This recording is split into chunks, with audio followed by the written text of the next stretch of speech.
Hello, everyone. Welcome to the Rocky Road, a show where about supporting independent artists and the people who support the independent music artists. I'm your host of the Rocky Road, Rocky Rocket. I have with me today Camilo. What's Hello, hello. up, bro? How you doing? How you doing? Good to see you. Thank you for bringing me on. Always like talking to you. Yes. Well, why don't you introduce yourself? I know what you are to me, but of course, why don't you introduce yourself and tell everyone a little bit about what you do? Yeah, so I'm Camilo Smith. You might see me as Camilo Hannibal Smith. I'm a journalist. I'm primarily a print journalist, but I've delved into video and filmmaking in the last 2 years or so, and I'm working on this project where I'm trying to tell the story of the Latino rapper in Houston, and really, looking at Latino hip hop in the South, but focusing on Houston because that's my home base, and yeah, and just hearing different stories, and it's evolved. My story that I'm trying to tell has evolved in the last few years, and so I'm really trying to tell the story of these three people who are involved in the Houston rap scene, from a Latino lens. And so that's basically, I am: journalist, filmmaker, um, used to write for the Houston Press, and used to write for the Houston Chronicle, and I'm a New Jersey native originally, but happy to be living out here in Houston. So, why don't you tell me a little bit about what you found out about the independent Latino hip hop scene since you moved out here to Houston that made you want to create a project around it? Yeah, so you guys might have heard some names on the independent scene, like Doughman from Southeast, or like this guy Bo, who's from the North Side. He's no longer independent, but these are guys I've been watching for a long time. The thing that made me want to do this project was that I saw documentaries that were out, other racial groups trying to get into hip hop and how they weren't getting respect. One, just to name one that I saw, this maybe like 3 years ago, is this by a friend of mine, and it's called Bad Rap, and it's about Asian hip hop. And the director, Salima, she used to work for Hip Hop DX, and she's black, Nigerian ancestry, and she made this movie about Asian hip hop, and it got on Netflix. And the thing that I liked about it was that it told about this unheard of group, and it also got an interview with this guy Jin. I don't know if you guys remember when Rough Riders was out, and they had like an Asian rapper named Jin, but it was like critical of like the whole thing. Like, why aren't they making it? And this guy who came out with a song about speaking Chinese that people weren't really feeling, and how did that experiment fail when this Asian guy was signed to like the hottest group at the time. Anyway, I might be sidetracking, but that when I saw that, I was like, wow. And then I saw this other documentary around that same time. You guys, might have heard of Ava DuVernay. She's the director of a lot of films. Documentary called The 13th, and she also did a bunch of big films. She did Selma, but her first movie that she made was a documentary about the Good Life Cafe, and this is a cafe that was in LA that produced like, I don't know if you heard of Volume 10. He had that song, Pistol Grip Pump on my lap at all times. They had a lot of like kind of like crunchy granola type rappers, and then it had like a lot of um just spitters. And so the Good Life Cafe was just like a hip hop venue, and she was actually a rapper, which I only knew from watching that documentary.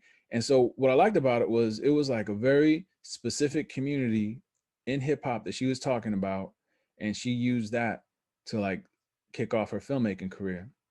So even though I'm a journalist, like I've always kind of wanted to delve into filming. I lived in LA for like 7 years. I used to work at the LA Times, and that whole time I was like, helping out on film sets. Like I was always trying to figure out like, how can I get into the film biz. And it wasn't until like maybe a few years ago, no, not a few, like 10 years ago, I went back to journalism school. And by this time I was in journalism school, they were teaching people how to make mini documentaries. So I've made a few little tiny ones here and there. And I went to Venezuela. When I moved here in like 2014, and I worked at Houston Press. And I left the Houston Press to go to Venezuela for a little bit because I had a friend out there who was doing some videos, and he said, you know, come make a documentary. And I made a documentary about a like a hip hop preacher who is preaching and doing hip hop for kids in the slums out there. And that's something you can check out on it's on Vimeo. And so that was kind of like how I got started. But I feel like I strayed away from your question. Your question is how did I get interested here? So anyway, I saw those two documentaries I mentioned earlier, and I was like, man, you know, nobody's ever really done something about Latino hip hop. But I looked it up on you, and I realized people have done stuff on Latino hip hop, and there was actually a video, a documentary made that included a lot about what was going on in Houston and like the early the late 90s, early 2000s, and it featured South Park Mexican. It featured Pancho V from Salty Water Records, who's actually from Galveston, but you know they really made a name for themselves out here. And it featured Ike Man. Ike Man is the guy I'm featuring in my documentary. A whole bunch of other people, and I mean this was way back. You know, we're going 20 years ago, and I'm realizing there was a big explosion out here. Like right about the time SPM was coming out, you know, Jam Down, which was is credited as you know making little Kiki a star. Like Jam Down had signed this group called Aggravated, which was made up was like a super group, which was made up of two different groups. One called Southeast Latin Sector, which was made up of Grim, this rapper named Grim, and this guy Fileto did the beats, and his cousin Balasso they did the beats, and it was made up of this group called portions of it was Mixed Color Mafia, which was a group of black and brown dudes from Pasadena, um, and had this guy named Big C, which I don't know if you heard. He's actually black, but he was super down with Mexicans in his hood, and so these two groups came together to form Aggravated, and Aggravated sold on Jam Down, and they would do shows a little Kiki, and a lot of people don't know this stuff, you know. And I mean, I wasn't around to see it, and it's really I don't know who has videos of that out there, but if you do, hey, talk to me. But it's like there were Latino groups touring with Texas groups, and like the dawn of like the big wave of Houston that was coming out of that late 90s early 2000s period. So basically what I'm trying to do is I'm trying to tell a story. One person involved in my documentary is this guy Ike Man, and he was like the first Latino gangster rapper from Houston. And so I'm just telling the story where he is in life and the impact he made on the culture, because he also created his own label. He also helped create a label called Shut 'Em Down Records, and he was also part of Aggravated, and he was also part of like SPM, you know, making moves with SPM when SPM had the Dope House records going, and he's still around today. And so if you saw like they talked about my project on the news for Hispanic Heritage Month, and he was one of the guys featured in that, and he's just a guy who I feel like deserves his flowers for everything he did for the culture, you know. But he's a name that a lot of people might not even recognize unless you're a fan of this. And just so happens a lot of fans of this are, you know, Mexican American people, young Latinos, you know, not even young, but people my age, uh, you know, from Houston who remember this stuff. So it's just what I really want to do is just give a shout out to that, because that is part of what created Houston hip hop.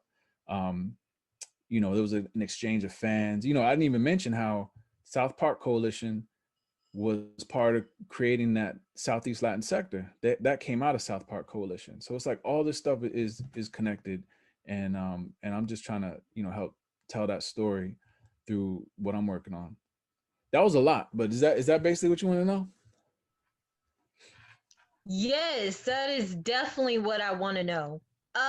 So are you allowed to speak about the three individuals who you are following around, or are you trying to keep that under wraps No, for it's, the it's rise of?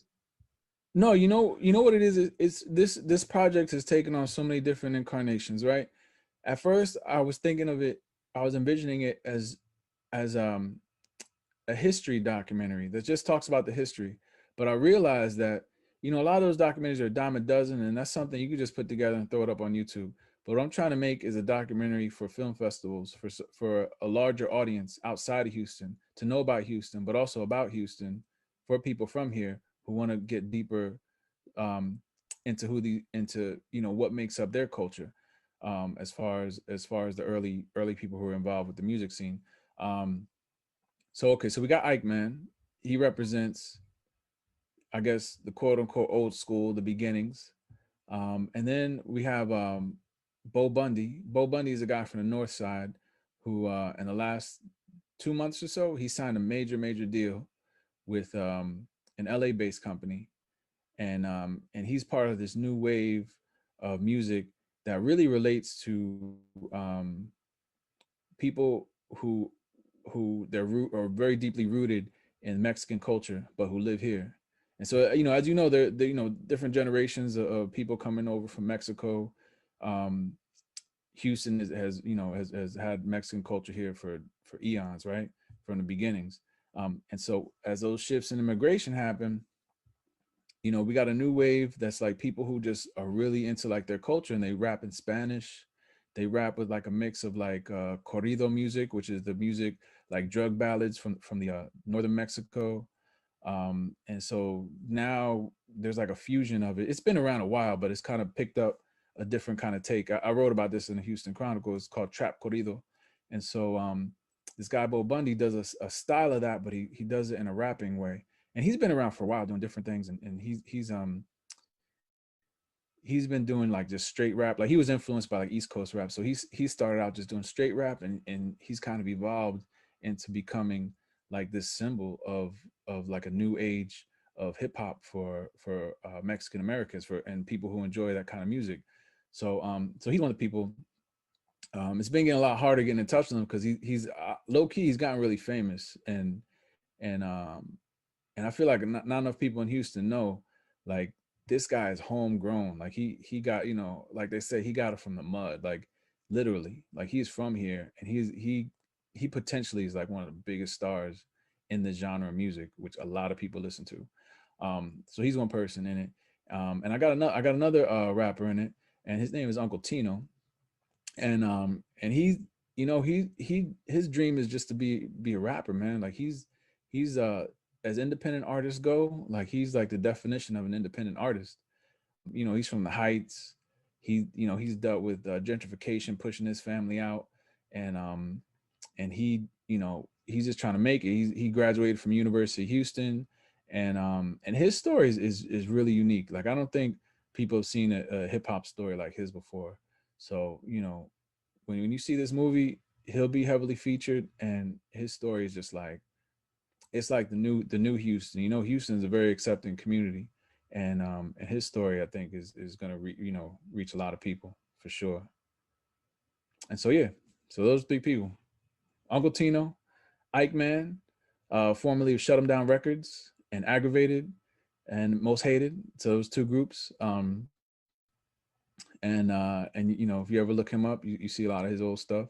And Bo Bundy, who's just taking off like a rocket. So those three people. What was your process in picking these individuals? Were you because I know we have a whole world of Latino hip hop out here that has been a flourishing scene for a while. Yeah. How did you pick these individuals? Were they already in your circle? And how did you start reaching out to them? One of the benefits of being a journalist, like I make my living partly from, pitching and writing stories. So, a lot of these people are people that, I've written about them before. Bo Bundy, when Hurricane Harvey had hit and Houston Press was looking for stories, I saw him on Twitter talking about how, he was on the balcony of his house with an AK trying to keep looters away or something like that. And I was like, who is this guy? And and I just reached out to him like, hey man, let me interview you about, what this is you're talking about, keeping you safe during Harvey. So that's when I wrote about. That was the first time I wrote about him, and I just kept an eye on him because I was like, he's doing something different, because he was doing songs about being Mexican, about being from the North Side, and in a way that was kind of different, in a way that was really kind of different. and so I just kept an eye on him. And when it came time for me to go and see him at his shows, I was like, hey, let me get you on camera and see what the deal is. And he turned out to be a guy with a lot of personality. Because that's the one thing you really need is when you try to do a film project, is it has to be somebody with, that gives off, energy and gives off something. Um, and so, boom, we ended up doing that. But that was never my initial thought. And then Uncle Tino, I was at a Shea Serrano book signing. For those who don't know, the award-winning New York Times best-selling author. He's a friend, and I was at a book signing, and I remember waiting at the end of the line, right? Because I just wanted to observe, man. Because I think everybody's dream is to have like a bajillion fans and shit. So I remember I was like at the end of the line, and I was just like chilling, and there was one other person behind me, and when he got up to the line, he was telling Shay, he's like, yeah, I'm a rapper. And then Shay was like, oh, word, give me a CD. And he gave him a CD. And I don't know, Uncle Tino just seemed unique to me. And so I was like, yo, can I get a CD too? And then he ended up saying, no, I don't have one, but check out my page. And I ended up checking out his page. I was like, okay, he got some joints. No, because he was a college student at the time, and he was just independently doing his music. And so I ended up writing an article about Uncle Tino. Um, just because I thought he was just a really interesting person, and just somebody that hip hop doesn't normally get to get to witness. So anyway, I wrote an article about him. We kept in touch. um and then Ike, man, see, so I've seen a lot of people do stuff. There's a lot of people who do stuff about Latino hip hop in Houston. Not a lot. There's a couple big major people. I think Tex and his wife's radio show Hustle Town. They do something. And one person I was never seeing on their outlets was this guy Ike Man. But I kept hearing about Ike Man, and so the word was like Ike Man was hard to reach, and this and that. He'd been locked up for a while, and so I just like started to reach out to Ike Man, and was just like, hey man, I feel like people, when they tell the history of this music, they talk to a lot of different people, but nobody really talks to you. I was like, will you talk to me? And so we just ended up, striking up a friendship, and yeah, and he let me in his world, and see what he was going through, the struggles he has, and because one of the things about being an independent artist, man, is I think a lot of people, they don't they don't think of what's going to happen when you get older. Like he survived a heart attack recently. um like how many independent artists really have a great healthcare plan? It's like little things like that. So like I'm telling this guy's story, and it's a lot, how they say it's bigger than rap. It's really bigger than hip hop. But at the same time, by telling his story, I'm also telling it about the history. And so that's why he's important. He's doing great, by the way. But he was somebody that kind of anchored it for me. Like I don't know if the whole world will really understand how important he is, but for me, and that whole group of guys who started it and who really kicked it off, like he's important to me for that. Because if these guys didn't do it, somebody would have done it. But it's hard to believe that like there just weren't a big mix of people making music, in Houston, or putting product out, in that period of like mid 90s to early 2000s. It was mostly black faces, which is cool, because that's the origins of this music, of this hip hop that we listen to. It's black and it's brown. But if you take it back further, all those drums, all those sounds, they just go back to one place.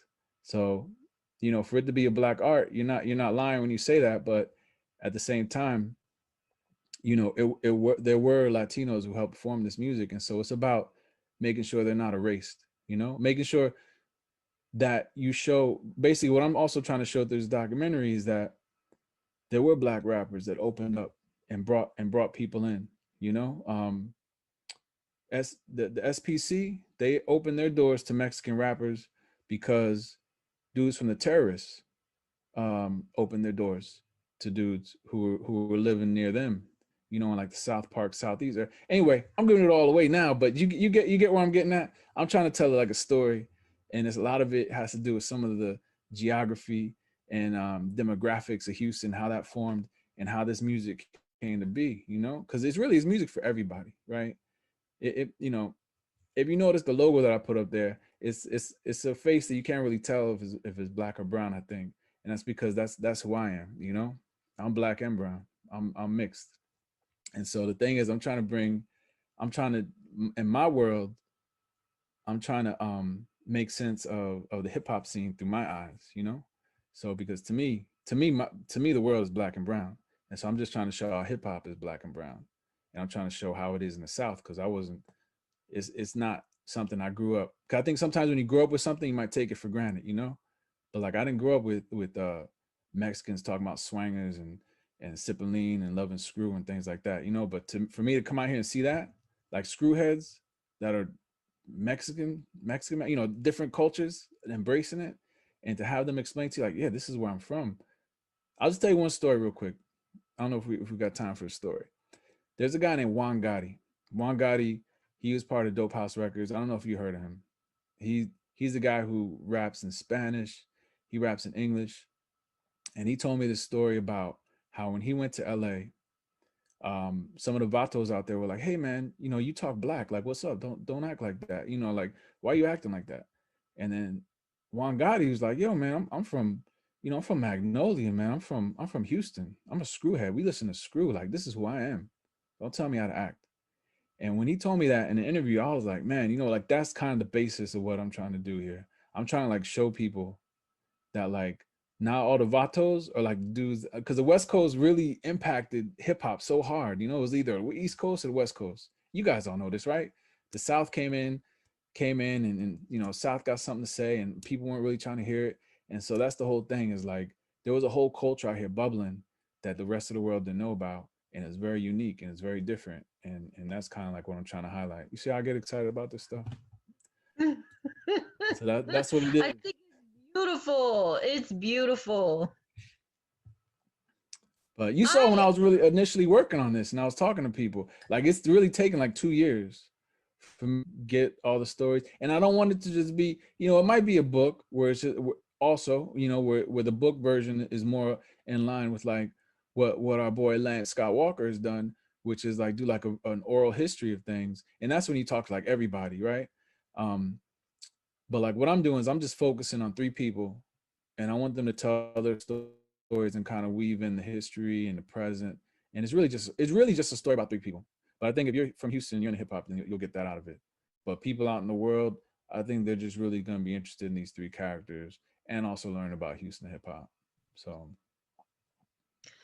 well, I actually have one more question for you. Well, actually, two more questions, but this one right here is normally when I have artists on this show, independent music artists, I ask them to give advice to other independent music artists, drop some gems or some game on some things that they've learned in this industry. Can you drop some gems for independent storytellers of the independent hip hop world? Um, I know that your project too isn't out as of yet, but at the same time, I feel like you've done a lot of groundwork, done a lot of writing, a lot of following independent music artists. So, what advice do you have for independent hip hop storytellers? yeah, I think the most important thing, or a couple of things, something that I heard that I thought was really beneficial, that I even think helps in my practice is you put out consistent work, and at the same time, if you're an artist, you put out visuals with that work. I heard this someplace else, but I think it's very true.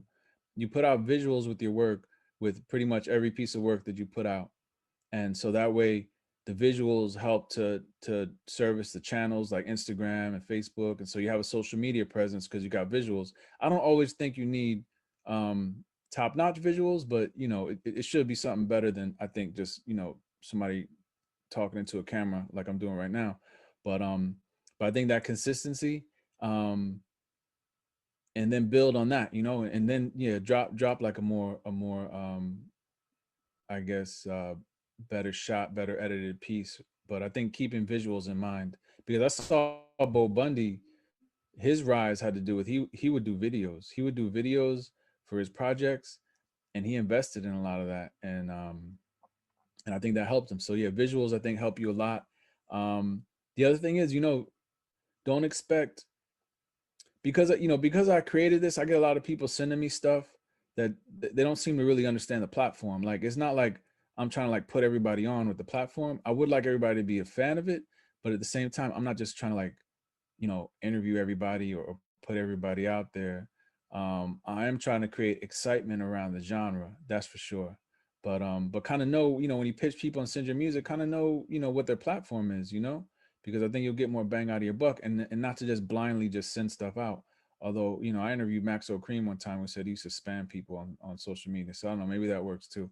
But the gym, I would say to keep it serious here, like know your audience when you're sending your stuff out. Know your audience, know the venues and the platforms that you're sending your stuff to, and that's as easy as just paying attention to the product that they're putting out, and maybe ask a question. Hey, is this the kind of stuff you put out? And then tell your story. Tell your story, and put it out there on any different platform that you can see. Put it out on social media. I ended up getting featured on the local news, which to me was a big deal. And it's only because I was putting out this Instagram account that I created around my project. Somebody saw it, ended up interviewing me about it, and he was a college student, and his teacher was the news reporter. And she called me up one day like, "Oh, hey, you're doing this thing?" And I was like, "Yeah." And I was like, "Oh, I just spoke to one of your students." She's like, "Oh, okay." And so I'm pretty sure that's how she found out about it, because a student did a story on what I was doing, because somehow what I was doing resonated with him. So yeah, just keep putting stuff out, keep doing work, and if people approach you, give them your time, do little interviews. You never know where that might end up, and yeah, I don't think I gave too many great gems. I just know what worked for me, and what is working for me, and that's just being out there. Like I go to the shows. Some people write about what I write about or do what I do, but they don't really go out, see the people face to face. I mean, you can't really do all that now. I don't do as much of that now as I do in pandemic times. But like I was going out to a lot of the shows, and I was, with my camera asking questions. So being out there, networking, that's big. That was like just a whole bunch of like word vomit, but I hope some of that was helpful. No, this was perfect. It was perfect. Thank you so much. And of Indeed. course, my last question for you is, how can Yes. people support, and how can they find your project, and what are you looking for right now? Wait, hold on. So how can okay? So people can find me. You know what? I got a website now, and it's just razarap razarap.com. So they can kind of find how to contact me through there. They can also learn more about the project there. Um, what was the other question? How can they find you? How can they support you? What are you looking for? Right. Uh, So I'll be doing probably in the next few weeks or so, maybe next couple months, because I'm not sure if Christmas is a good time to ask people for money. Maybe it is. I'll be doing a crowdfunding campaign, because the documentary I want to put together, there's still like a lot of needs. I need to pay for editing. I need to pay for a lot of things to really make this a top-notch project, which is like I want people to see this and be like, wow, that's my city being represented on a major scale. So I'm really putting a lot into this. So I'll do a crowdfunding campaign, which means I'll be needing donations, big and small. And you can find me on Houston Raza Rap Project on Instagram. Like I said, razarap.com will take you to all my socials. And if you just want to reach out to me, um, you can reach out to me on Twitter. I'm on Twitter, Camilo Hannibal. I'm sorry, Camilo Smith, because my middle name is Hannibal. Camilo Smith on Twitter. And what I'm looking for is yeah. Oh, if anybody has any old VHS tapes, any old camcorder recordings of car show concerts, right? Because a lot of the Latino rap scene locally really popped off at car shows. And so if anybody has any of those that they can share, we can talk about licensing and things like that. I'm not trying to I'm not trying to just get stuff for free, but I would like to check that out and see what you got. So you can email me at Camilo Smith at Gmail. That's CAMILOSMITH at Gmail, and let me know. Or hit me up on Instagram or Twitter, and we can talk. But like I said, I'm looking for visuals or pictures too. If you took a picture with your favorite Latino rapper at a car show in like 1990, 98, like I'd like to talk to you about that. Um, and like I said, that's why I'm asking for donations, because a lot of this stuff, when you're making real life documentaries, like, all this stuff or you should, offer people prices and fees for things like licensing and using their photos and their images. So, I'm trying to work with the community to kind of build that up. Um, and then after we're done with that, I could probably put you in touch with Julie Grob over at the UH, because I've spoken to her too, and they're putting together a Latino archive, believe it or not, that they've already got a bunch of stuff for. Some of the people I mentioned are in that archive.